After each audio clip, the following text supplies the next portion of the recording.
পাবনায় বয়ানে গেছি, চাটমোহর এলাকায় আসরের নামাজ পড়ার জন্য একটা মহল্লার মসজিদে ঢুকলাম। গেটের সামনে লেখা আছে, হে যুবক, যদিও তুমি মসজিদে আসবা না, কিন্তু মসজিদের পালকি টাইম মতো তোমার বাড়ি চলে যাবে। এই লেখা দেখার পর আমি আশ্চর্য হয়ে গেলাম। ওখানে উজু বানাইলাম, মসজিদে ঢুকার সময় দেখলাম একজন মুরব্বী লেখার দিকে বারবার তাকায় আছে আর নিঃশ্বাস ছাড়ে। তার সাথে সালাম বিনিময় হইল। প্রশ্ন করলাম, লেখা থাকবে আসসালামু আল্লাহুম্মা ইফতাহলি আবওয়াবা রাহমাতিক। মসজিদে প্রবেশ করার দোয়া না লেখা মরণের দোয়া কেন লেখছেন? মুরব্বী বলতে আছে, হুজুর, এটার পিছনে একটা ইতিহাস আছে।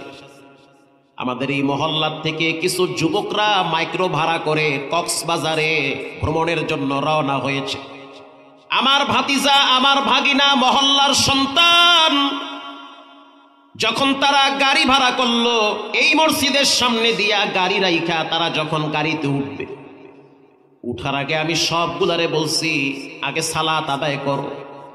বেশি আনন্দ করতে গেলে বেশি বিপদে পড়া লাগে, কারণ বর্তমান সময়ে হঠাৎ হঠাৎ মানুষ বিপদে পড়ে। মহল্লার সভাপতি স্পষ্টভাবে বলে, ওদেরকে আমি বুঝাইলাম, ওরা আমার সাথে নামাজ পড়ল। নামাজের পরে যখন ওদেরকে বললাম, আনন্দ এনজয় করতে গিয়া রবকে ভুলে যেও না, কারণ তোমরা কিন্তু মাঝে মাঝে আনন্দ করতে গিয়া ব্যালেন্স হারায় ফেলাও, মদ খায়া অনেকে টাল হয়ে থাকে। কিন্তু তারা সেই কথা মানে নাই। শুনলাম পরবর্তীতে মাইক্রোর ভিতরে তারা বক্স বাজায়া বাজায়া নাচতে নাচতে কক্সবাজার রওনা হইছে। ভিতরে সিগারেট ধরাইছে, দিব্যি আরামে খাইতেছে, অথচ নামাজ কাজা হইতেছে, কোনো টেনশন নাই। ঢাকা ক্রস করার পরে যখন কুমিল্লা রোডে ঢুকলো, ইউটার্ন নিতে গিয়ে একটা হোটেলে খেতে যাবে। হোটেল ডান পাশে, গাড়ি বাম পাশে। ইউটার্ন নিতে গিয়ে হঠাৎ ট্রাক আইসা মাইরা দিছে।